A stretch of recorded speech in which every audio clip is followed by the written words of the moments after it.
আপনারা দেখছেন true news Bangla. আম, আমার সাথে আছে নিবেদিতা দে, বিশিষ্ট সাংবাদিক এবং ডিজিটাল দুনিয়ার চেনা মুখ। নিবেদিতা, ট্রু নিউজ বাংলায় আমার সাথে জোড়ার জন্য অনেক ধন্যবাদ। আম, আপনাকে অসংখ্য ধন্যবাদ। আপনি অনেক অনেক বছর ধরে খুব ক্লোজলি টলিউড ইন্ডাস্ট্রিকে দেখছেন। খুব পুরনো আহ, সাংবাদিক আপনি, এবং উপর চড়াও মানে প্রি টিএমসির দুনিয়াটাও আপনি দেখেছেন, টিএমসি আসার হ্যাঁ, দুনিয়াটাও দেখেছেন। হ্যাঁ। Federation of cine technician and workers of eastern India, hmm. এই অল পাওয়ারফুল সংগঠনটা ভীষণ পাওয়ারফুল হয়ে গেছিল টিএমসির সময়, সেটা হুম। ভেঙে গেল এবং একটা নতুন সংগঠন আসছে একটা নতুন নামে। প্রশ্নটা হচ্ছে, সংগঠনের নাম বদলালেই কি যে করাপশন, সিন্ডিকেট রাজ হোক কিংবা অন্যান্য জিনিস, যেভাবে ফিল্ম ইন্ডাস্ট্রিকে পলিটিসাইজ করা হয়েছে যেটা গত 10 বছরে, সেটা কি বদলে যাবে? একটা নতুন সরকার আসবে, শুরুতে হয়তো সবকিছু ঠিক থাকবে, তারপরে 2-3 বছরের মধ্যে আবার সেই পুরোনো জিনিসগুলো চালু হয়ে যাবে। এটা বন্ধ করার জন্য পাপিয়া অধিকারীকে আপনি কি সাজেশন দিয়েছেন, যাকে আপনি বহু বছর ধরে চেনেন, যিনি আমাদের নতুন মন্ত্রী? আসলে আমি তো পাপিয়া আমার খুব বন্ধু ঠিকই, কিন্তু আমি সাজেশন দেওয়ার কে? কিন্তু আমি যতটুকু বলতে পারি, আমি সাংবাদিকতা যতদিন ধরে করছি, ধরুন আজকে প্রায় 30 বছর আমি আনন্দবাজারে এবং সানন্দা মিলিয়ে সাংবাদিকতা করেছি, এবং তারপরে আমার নিজস্ব একটা ইউটিউব চ্যানেল আছে, নিবেদিতা অনলাইন। বলতে গেলে, সত্যি বলতে কি, আমাদের কাজের যে পরিধিটা, সেখানে এই ফেডারেশন এদের এদের সঙ্গে আমার আহ, আমি যেভাবে কাজ করেছি, আমার যে প্রসেস অফ ওয়ার্ক যেটা ছিল, সেটার যোগাযোগে খুবই কম ছিল। কিন্তু আমি ইদানিংকালে শুনতে পাই, যারা ধরুন ডিজিটাল মিডিয়ায় যে বাইট বাইনহি যাদেরকে বলা হয়, যারা ধরুন সত্যি সত্যি তারা রুটি রুটির জন্য, যেসব সাংবাদিকরা ওই একটা মোবাইল ফোন কি একটা কিছু একটা নিয়ে, ক্যামেরা নিয়ে ছোটাছুটি করে বিভিন্ন প্রেস কনফারেন্সে, বিভিন্ন ইয়েতে, তাদের একটা গ্রুপ আছে, মানে একটা হোয়াটসঅ্যাপ গ্রুপ আছে, যেটা কিনা এই ফেডারেশন বা এদের সঙ্গে যুক্ত, সামহাও এদের সঙ্গে যুক্ত কোনোভাবে। তাদের কাছে ওখানে দিয়ে দেওয়া হয়, এই অমুক সময় অমুক একটা আহ, আছে, প্রেস কনফারেন্সে চলে, মানে এরা ছুটতে ছুটতে যায়, মানে একটা জায়গা থেকে আরেকটা জায়গা, প্রায় কুকুর বেড়ালের মতো ছুটতে ছুটতে এরা প্রায় যায়। আমি দেখেছি সেটা, বাচ্চা বাচ্চা ছেলে মেয়েদের সেটা আমি করতে দেখেছি, যেহেতু ডিজিটাল দুনিয়াটা হয়েছে। যে কারণে রাহুলের মৃত্যুর পরে আপনি দেখবেন যে আম, এক গাদা, এক দঙ্গল অল্প বয়সী ছেলে মেয়ে, তারা জড়ো হয়েছিল যেখানে যেখানে এসে স্বরূপ বিশ্বাস এবং প্রসেনজিৎ চট্টোপাধ্যায়, দেব, কোয়েল মল্লিক, রঞ্জিত মল্লিক, যতদূর আমার যতজনের নাম মনে পড়ছে, তারা সামনে এসে তারা কি চায় সেটা আমরা এক ফ্যামিলি হয়ে বলছি। এখন এই যে এক ফ্যামিলি হয়ে একটা নিদান দেওয়া, একটা বিষয় নিদান দিচ্ছে, আমি এইটা হবে, এটার প্রেক্ষিতটা, এটা কি কতটা ইয়েতে বলা উচিত, মানে সাংবাদিকের সামনে প্রেস কনফারেন্স করে বলা উচিত, কতটা আইনত করা উচিত, এটা বোধহয় একটা ঝাপসা হয়ে গেছিল, মানে শেষের দিকটা আমার যতদূর মনে হয়। কারণ আমরা প্রথম দিকে, আমি যখন সাংবাদিকতা করেছিলাম, তখন না ছিল স্মার্টফোন, না ছিল কিছু, বুঝেছেন তো, সেটা একটা ভীষণ মিষ্টি সময় ছিল, যে সময় খুব ভেবে চিন্তে সুস্থভাবে একটা কাজ হতো, মানে কোনো ধরুন এই বুম্বাদার কথাই বলছি, বুম্বাদার সঙ্গে হয়তো একটা শুটিং করব, বুম্বাদাকে ফোন করা হলো, তিনি আমাদের একটা সময় দিলেন, আমরা তার সঙ্গে কথা বললাম, মানে একটা ধীর গতিতে খুব সুষ্ঠুভাবে একটা কাজ হতো।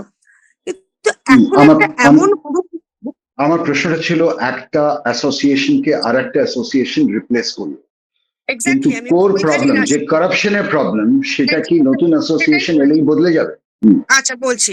এখন কথাটা হচ্ছে যে নতুন অ্যাসোসিয়েশন হলে কি হয়, প্রাথমিকভাবে যেটা হবে সেটা হচ্ছে এই মৌরুসি পাট্টার জায়গাটা, মানে আমরা সবাই মিলে একটা নিদান দিলাম, আমরা সবাই মিলে একটা করলাম, তাতে 6টা লোকের ক্ষতি হলো ভালো হলো জানার দরকার নেই। এই যে একটা পঞ্চায়েতি ব্যবস্থা, হ্যাঁ, এইটা তো থাকবে না, আমি ডেফিনেটলি বলছি।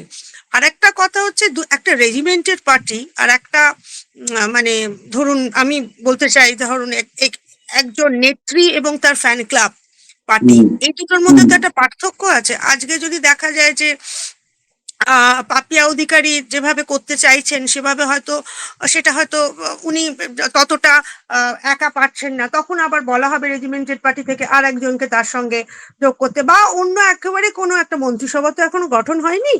এখন ইনফরমেশন অ্যান্ড ব্রডকাস্ট মিনিস্টার যিনি হবেন তিনি এই পুরো ব্যবস্থাটাকে ঠিক করবেন, তার একটা মত থাকবে, তার একটা বলার বক্তব্য, তবে তবে না, আমার বিশ্বাস। আপনার মত কি? আপনার কি মনে হয় কি তিনটে জিনিস করা উচিত যাতে হ্যাঁ। যে কথাগুলো আপনি বললেন হুম। সেগুলো না হয়? নতুন অ্যাসোসিয়েশনেরও তো খুব একটা মাথা হবে, সেটা হয়তো নিশ্চয়ই। পাপিয়া অধিকারী নাও হতে পারে, হ্যাঁ। কিন্তু সে আবার কিছুদিনের মধ্যে যদি তার সাম্রাজ্য ঠিক এইভাবেই বিছিয়ে নেয় যেভাবে স্বরূপ বিশ্বাস হয়তো এতটা পারবে না, কারণ চেকস এন্ড ব্যালেন্সেস বেশি হবে বিজেপির থেকে, কিন্তু ঠিক সেইভাবেই যদি আবার হয় সেটাকে কিভাবে আটকাবে? কি সাজেশন দিচ্ছে? দেখুন, এখন কথা হলো মাসির গোঁফ থাকলে মামা হতো, এইটা ভেবে তো কোনো লাভ নেই। ব্যাপারটা হচ্ছে আপাতত একটা মৌচাকে ঢিল পড়েছে এবং এরা ছত্রভঙ্গ হয়ে গেছে, এবং ছত্রভঙ্গ হবে যেভাবে তাসের ঘরের মতো সব ভেঙে পড়ছে। এবং এই যে নায়িকারা একে একে সবাই ভাইফোঁটা দিত, এবং কেন দিত তার পিছনে কারণটা তো দেখতে পাই, একটা সুযোগ পাওয়া, একটা পাওয়া, এইগুলোই তো এদের বেসিক কিন্তু কারণ যে ছিল। নায়িকা ভাইফোঁটা দিত, যার কথা আপনি বলছেন, সেই আবার আজকে এসে স্বরূপ বিশ্বাসের ব্যাপারে খুব না, সেটা তো নিকৃষ্ট ব্যান কথা কালচার বলেছেন। এখন থাকবে না, এখন তো ব্যান কালচার বলে কিছু, যেমন আমি আমি জানি, আমি ঋদ্ধির মা মানে রেশমি সেনের ইন্টারভিউ করতে গেছিলাম, যখন বলেছিল যে হ্যাঁ ঋদ্ধিকে ব্যান করা হয়েছে, ব্যান করা হয়েছে মানে কি, যে ঋদ্ধিকে বলা হয়েছে নেওয়া হবে না, কৌশিক সেন অরূপ বিশ্বাসকে ফোন করে, সৌরভ বিশ্বাসকে ফোন করেছে, বলছে হ্যাঁ তোমার ছেলে এখন ব্যান। এখন হুম। কথাটা যে ব্যান কালচার, এটা তো কোনো একটা সুস্থ পরিবেশের কালচার হতে পারে না। তো আমার মনে হয় না পরবর্তী যে সরকার আসবে বা যারা এটা নতুন করে আবার একটা ফেডারেশন বা যাই তৈরি হোক না কেন, তারা এটা মাথার পেছনে রাখবে যে এই যে দেখছে এতগুলো লোক এত এরকম ভাবে জেলে যাচ্ছে, তার একটা বিরুদ্ধে হচ্ছে, সেটা তো তাদের মনে থাকবে, ফলে তারা এটা করবে না, এটাই আমি আশা রাখি। এই আশাটাই আমি রাখছি যে এটা এরকম হবে না। অনেক বেশি লোকে, যেমন ধরুন এখানে কেউ কাজ করতে এলে, আমি শুনেছি, আমি নিজে কানে শুনেছি, বনি কাপুর এখানে বলেছেন যে আমি এখানে কাজ করতে আসবো, একজন এখানকার একজন দালালি বলবো, তাকে বলেছে যে কিন্তু এখানকার বাবা ইন্ডাস্ট্রির লোকজনকে যেন না করে কোনোভাবে হয়।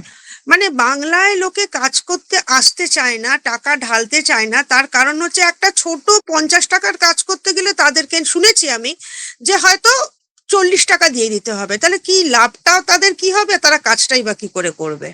আপনার কি মনে হয় স্বরূপ বিশ্বাস একা অপারেট করতো, না এই টাকা কালীঘাট অব্দি পৌঁছতো? এটা তো মানে মানে আমার বিশ্বাস আমার অবিশ্বাস দিয়ে কিছু এসে যায় না, কারণ আমি অতি সামান্য একজন মানুষ। ব্যাপারটা হচ্ছে যে খুব সহজ একটা ব্যাপার, খুব সোজা ব্যাপার। আমার জায়গায় মানে আমি একটা স্টেট চালাচ্ছি, সেখানে যদি দেখা যায় যে একজন এরকম করছে, এখন উনি জানতেন কি জানতেন না, মানে মমতা ব্যানার্জি জানতেন কি জানতেন না, বা উনি ওনার অব্দি যেত কি যেত না এ টাকা, এটা আমি এই মুহূর্তে এরকম ভাবে বলতে পারি না, কারণ এই কেস হচ্ছে, এটা সাবজুডিস, আমি তো এরকম ভাবে মন্তব্য করতে পারি না একটা আলটপকা। তবে আমি এটুকু বলতে পারি, আমার বাড়িতে যদি আমার বাড়ির কাজের লোকরা বা আমার বাড়ির কোনো ব্যক্তি একটা অন্যায় কিছুর মধ্যে জড়িত থাকেন, এবং আমাকে যদি বারবার অ্যালার্ট করা হয় যে এ কিন্তু এই কাজের সঙ্গে যুক্ত, এ কিন্তু এই কাজের সঙ্গে যুক্ত, বারবার অ্যালার্ট করা হয়, তখন আমি চেষ্টা করব সেটার এগেনস্টে একটা স্টেপ নিতে। এই টাকা ওনার অব্দি যায় কি, দেখুন ওনার লাইফস্টাইল খুব সাদাসিধে, এটা আমরা সবাই জানি, হ্যাঁ, উনি একটা সাধারণ টালির চালার বাড়িতে থাকেন, কিন্তু ওর সম্পত্তি অনেক অনেক শুনছি এ করছে, কিন্তু উনি তো নিজে গায়ে সেটা মাখেন না, উনি তো ওনার না আছে মানে কোনো সংসার নেই পাতি নেই, ওনার ফ্যামিলি মানে ভাইরা এবং ওর ভাইপো ইত্যাদি, এখন তারা কি করেছে না করেছে আমি বলতে পারবো না, কারণ সবাই সে কথা বলছে, কিন্তু হ্যাঁ এটা ঠিক যে বাড়িতে কিছু হলে তার যে মাথা, যে বাড়ির যে মাথা, তাকে কিন্তু সব ছেড়ে সেই জায়গাটা আগে একটু ঠিক করে নিতে হয়, এটা ওনার একটা ভুল ছিল। নিবেদিতা, আপনি বহুদিন ধরে বহু ফিল্ম ইন্ডাস্ট্রির অভিনেতা অভিনেত্রী টেকনিশিয়ানের সাথে খুব ক্লোজলি আপনি আমি খুব পরিচিত, টেকনিশিয়ানদের সঙ্গে কিন্তু ক্লোজ ছিলাম না, তার কারণ আমার হ্যাঁ, যেহেতু কিন্তু কাজটা, আপনার পরিচয়ের পরিসরটা হ্যাঁ খুব বড়। পরিষ্কার, হ্যাঁ ঠিক হ্যাঁ, আছে। সেখান থেকে আপনাকে আমার একটা জিনিস জিজ্ঞেস করার আছে। এই যে স্বরূপ বিশ্বাসকে নিয়ে কিংবা তার কীর্তি নিয়ে যে আমরা কথা বলছি, এখানে কি উনি একলা ছিলেন, না এই নেটওয়ার্কে অনেক চেনা নাম আরো আছে পৃথিবীতে যেটা আসেনি সামনে।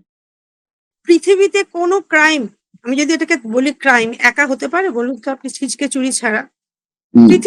পৃথিবীর ইতিহাসে আপনি যদি দেখেন, পৃথিবীর কোনো ক্রাইম কি কখনো একা হয়? সবসময় একটা সংঘবদ্ধ দল একটা থাকে, নয়তো তারা কি করে সেটা অপারেট করবে? একটা হ্যাঁ, অপারেশনাল একটা টিম তো হ্যাঁ, থাকতেই হবে। হ্যাঁ, এর মধ্যে কি কোনো, আমি নাম নিচ্ছি না, আপনাকেও আমি নিতে বলবো না, এর মধ্যে কি বড় নাম জড়িত আছে যারা অভিনেতা, ডিরেক্টর, যারা এই টাকাটা শেয়ার করতো নিজেদের মধ্যে?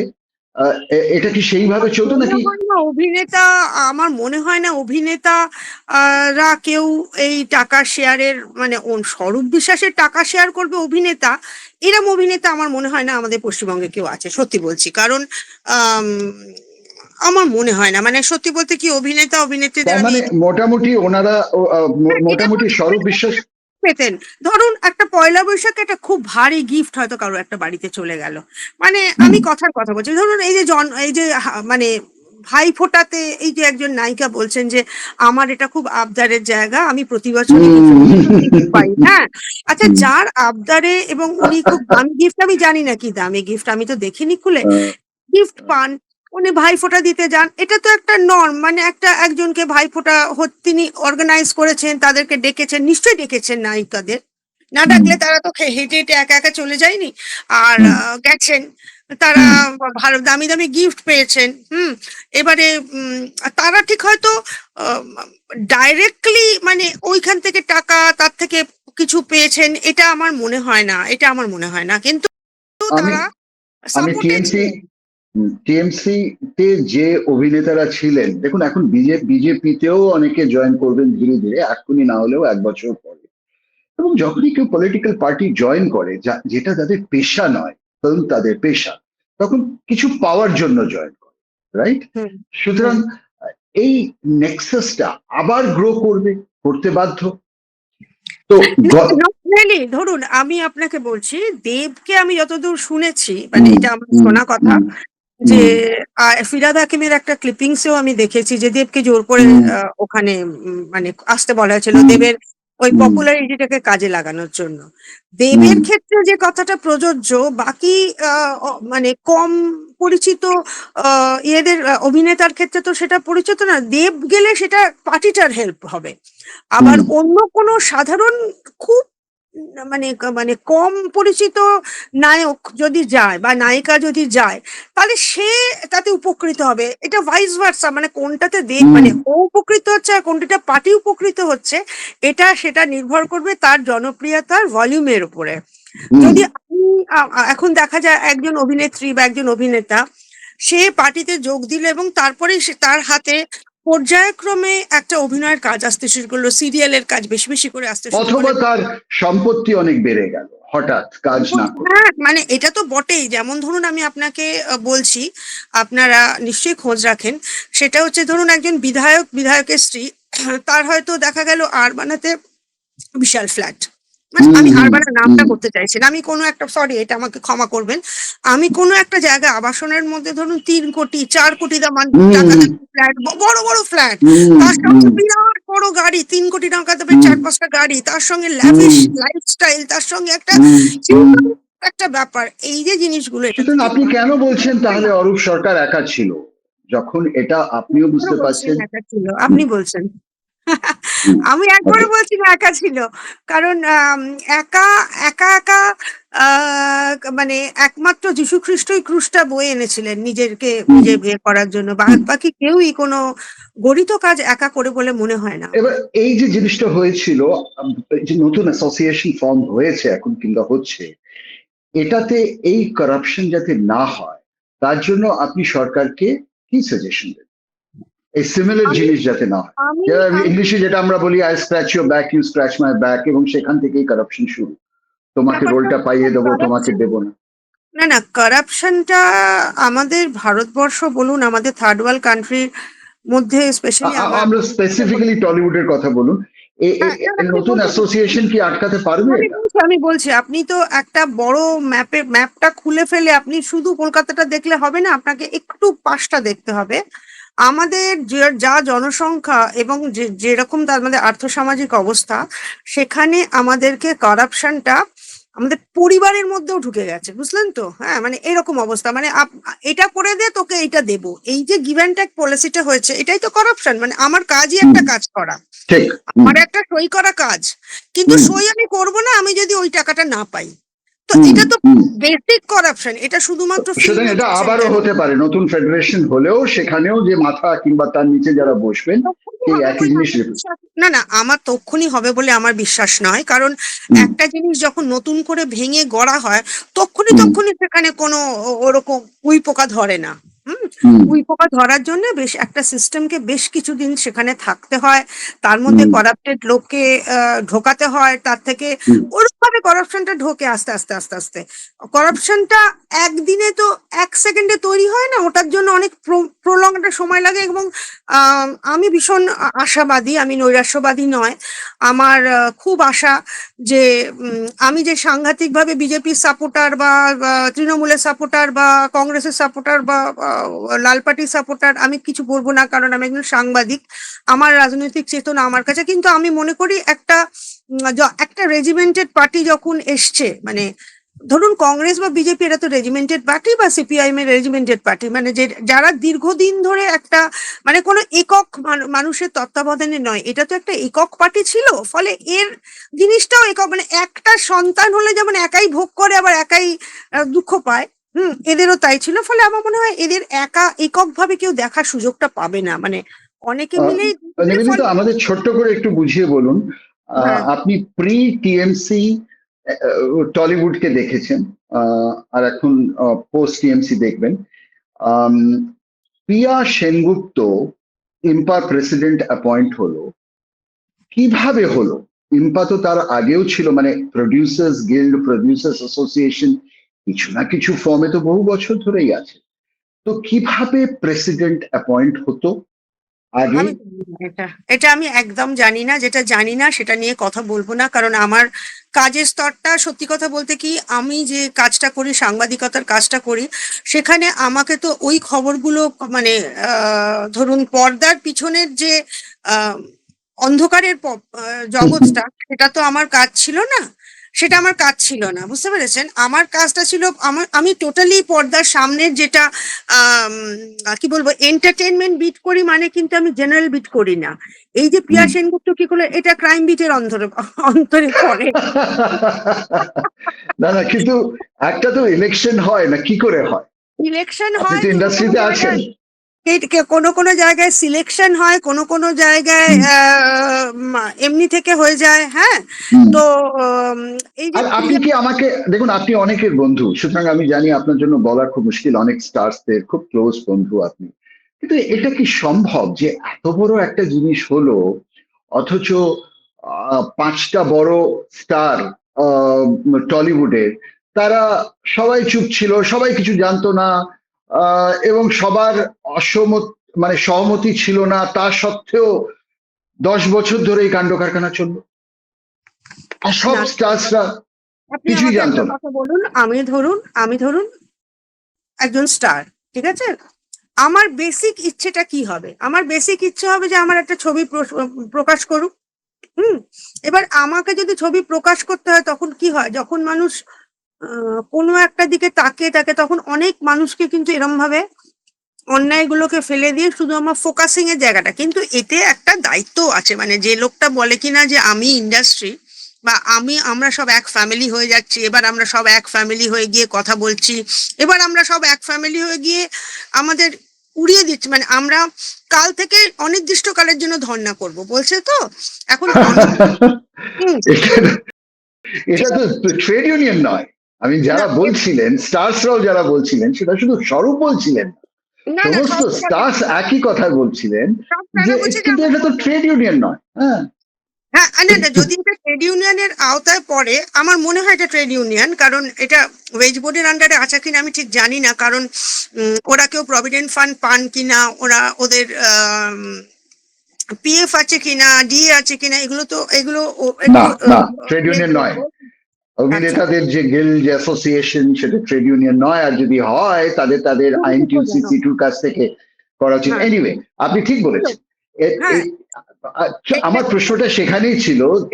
এনারা আজকে আমি আমরা যখন জানুয়ারি মাসে দেখছিলাম যে স্বরূপ বিশ্বাসের পেছনে সবকটি বড় স্টার একসাথে তারা লালবাজার যাচ্ছে ট্রোলিং এর বিরুদ্ধে প্রতিবাদ করার জন্য, তারা তো স্বরূপকে সামনে রেখে যাচ্ছিল, আচ্ছা তারা আপনি তো সব আমাকে বলুন, একসাথে হাত ধরে। আমি তো এখন কেন স্বরূপকে দোষ দিয়ে তারা না না বলছে আমরা, না না হ্যাঁ। স্বরূপ একা কিন্তু স্বরূপ নয়, আপনাকে এটা বুঝতে হবে। হুম স্বরূপ ও হুম সিম্বল অফ হুম পাওয়ার। স্বরূপ একটা অ্যাবসলিউটলি। শিখণ্ডী, মানে মানে কি বলবো, আমরা যেমন একটা মানে একটা কোনো গর্ভগৃহে গিয়ে মাকে দর্শন করি, আমরা ভাবি ওইটার মধ্যেই বোধহয় আহ ঈশ্বর আছেন, সেরকম স্বরূপ একটা সিম্বল অফ আ করাপশন। স্বরূপের সঙ্গে যারা যাচ্ছেন তাদের যাওয়া ছাড়া আর কি কাজ করতে হতো বলুন তো? ওরা কি বলবেন তখন যে তার যখন পাওয়ার আছে, না আমরা তোমার সঙ্গে যাব না? আপনি ভাবতে পারছেন তাহলে ওই পাঁচজনের কি অবস্থা হবে? ওদের আমি মানে দোষ দিব না। আমি আপনি এই মনে করেন যে বাংলার টপ 5 স্টার্স যারা লালবাজার স্বরূপের সাথে গেছিল একসাথে ইউনাইটেড হয়ে হাসি মুখে, তারা তাদের কাজ পাওয়া বন্ধ হয়ে যাবে? না না, জিত তো যায়নি। প্রডিউসার তাদের, না না, সবার তো এক অর্থনৈতিক অবস্থা থাকে না। জিতের যেমন একটু পারিবারিক বিশাল ব্যবসা আছে, সুতরাং ওন ছবি করুক কি না করুক ওর কিছু এসে যায় না। কিন্তু বাদ বাকি যারা ধরুন আজকে অনেকেই পরমব্রতকে দুষছেন, হুম, কিন্তু পরমব্রত পারিবারিক অবস্থান বা আজকে বাকি যারা গেছেন, আমি দেবের কথা বলতে পারবো না, কারণ দেব না গেলেও পারতো। দেব বোধহয় যায়নি, না দেব যায়নি, দেব যায়নি। কিন্তু বুম্বাদারও তো সত্যি অর্থনৈতিক ভাবে তাকে একটা ছেলে আছে, স্ত্রী আছেন, মানে মানে প্রত্যেকেরই দেখুন একটা পারিবারিক একটা অর্থনৈতিক সংস্থান যদি খুব বড় মাপের না থাকে তার পক্ষে ডিভোল্ট করা সম্ভব নয়, এটা আমার মনে হয়। কারণ তাকে টাকা, আপনাকে আমাকেও ভেবে দেখুন না, আমাদেরও তো টাকা রোজগারের কথা ভাবতে হয়, পরিবারের জন্যই তো ভাবতে হয়। এবার তাদেরও ভাবতে হয়, তারা কি যাচ্ছে হেঁটে হেঁটে, তারা কি জানে না যে এটা অন্যায় হচ্ছে? জেনেও তো যাচ্ছে। আমি নিবেদিতা দে, অনেক ধন্যবাদ। আপনি মানে সময় কম আপনার। একটা আপনার কাছে শেষ আমি কথা পরের বলি। সপ্তাহে হ্যাঁ নিশ্চয়ই। আমি পরের একটা সপ্তাহে আপনার কাছে ফিরে আসতে চাই, যেটা আপনার কোর সাবজেক্ট, যেটার উপর হ্যাঁ আপনি হ্যাঁ, কথা বলতে যেটা চান, আপনার সাথে সেটা কথা হচ্ছে হচ্ছে, হ্যাঁ। সেটা হচ্ছে যে বাংলা ফিল্ম ইন্ডাস্ট্রিকে কিভাবে রিভাইভ করা যায়। আমরা ফিরে আসবো পরের সপ্তাহে। আপনি কি বলছিলেন বলে শেষ করেন। হ্যাঁ, সেটাই শেষ করি। সেটা হচ্ছে যে এই দোষারোপ করা খুব সোজা। আমি এক্ষুনি একজনকে ধরে দোষ দিয়ে দিলাম, ও কেন গেছিল স্বরূপের সঙ্গে, ও কেন হুম গেছিল ওইখানে, ও কেন 21শে জুলাইয়ের মঞ্চে গেছিল। কিন্তু যে সময় একটা প্রেক্ষিত থাকে, তো যে যখন যায়, হুম মানে কেউ কখন যেটা যে কাজটা করে প্রত্যেকটার পিছনে একটা কারণ থাকে। তো আজকে এই অবস্থায় এসে 4th মে গিয়ে সেই সমস্ত হুম হুম হেরে টেরে যাওয়ার পর যে প্রেক্ষিত, আজ থেকে ভেবে দেখুন 4 মাস আগে কিন্তু সেই সময়টা সে সময় ছিল হুম না। হুম এখন আপনিও হুম না পারতেন এই ইন্টারভিউটা করতে আমাকে, আপনি আর না পারতাম আমি আপনাকে বলতে, তাই না? হুম তখন হুম। এটা বলা, কণ্ঠরোধের তো এরকমই ব্যাপার থাকে না অটোক্রেসিতে। তো সেটা এখন কেটে গেছে, এখন আশা করব এটা ভালোই হবে, একটা কিন্তু যারা মুখ সুন্দর হবে। খুলছেন অনেকে কি পুরোটা সত্যি বলছেন, না অতিরঞ্জিত করেও বলছেন? না না না, কিছুটা সেকে তো বলতেই হবে, কারণ যেখানে নিজে থাকে সে জায়গাটাকে নিজেকে গাঁট করে তো সবাই বলবে, এটা খুব না স্বাভাবিক। কিন্তু অতিরঞ্জিত করেও কি বলছেন, যা নয় সেটাও কি বলছেন আহ মানুষের হতে দৃষ্টি পারে, আকর্ষণ করার জন্য? হতে পারে। তবে দেখুন একটা কথা বলি, যে অতিরঞ্জিত করে বললেও বিছানা বা সেখানে একটা ক্লাবের ঘরের মধ্যে একটা খুব ফ্যান্সি একটা বিছানা, তার সঙ্গে একটা বলতে পারে ক্লাব ঘরে একটু রেস্ট করার জন্য বিছানাটা ছিল, এটা বলতে পারে। কিন্তু এতগুলো মেয়ে মিলে, এতগুলো লোক মিলে একজনের বিরুদ্ধে বলছে, এবং সেটা খুব মিথ্যে, যদিও অনেকে মিলেও মিথ্যে বলার কালচার আছে ইতিহাসে, সেটা না। কিন্তু আমার মনে হয় এই মুহূর্তে, মানে এখন যে পরিস্থিতিটা রয়েছে সেটা সত্যি ওদের বিরুদ্ধে সত্যিই একটা, ওই দুই ভাইয়ের বিরুদ্ধে আপনার কি একটা। মনে হয় ইন্দ্রনীল সেনের বিরুদ্ধে যারা মুখ খুলছেন সবটাই হুম, ঠিক বলছে? দেখুন ঋদ্ধিকে আমি খুব ভালো করে চিনি, ঋদ্ধি আমার খুব বন্ধু। হ্যাঁ, ঋদ্ধি বহুদিন ধরেই ও ও যখন ইন্দ্রনীল সেন ছিল, মানে মুখ খোলেনি তখনও ও ও নানা রকম ভাবে উষ্মা প্রকাশ করতো পেছনে। আর ইন্দ্রনীল সেন সম্পর্কে যেটা বলছে, সব মেয়েরা মিলে বলছে, আহ একটা কিছু উৎস হয়তো আছে। আর ইন্দ্রনীল সেনের এই কথার থেকেও বড় কথা, যেটা যেটা নিয়ে কেউ কোনো কথা বলছে না, আমি দেখেছিলাম কি কোন একটা রিলসে দেখেছিলাম, যেটা ওনার একটা নাকি নাকি সিঙ্গুরে বড় বাগান বাড়ি আছে, হুম হুম। হ্যাঁ, সেখানেও মৎস্য হতো নানা রকম। সেটা নিয়ে বরং একটু ইনভেস্টিগেট হলে আরো মনে হয় ভালো হয়। অনেক ধন্যবাদ আপনাকে, অনেক আপনাকে ধন্যবাদ আমার সাথে ট্রু নিউজ বাংলায় কথা বলার জন্য। Thank you. থ্যাংক ইউ, ভালো থাকবেন।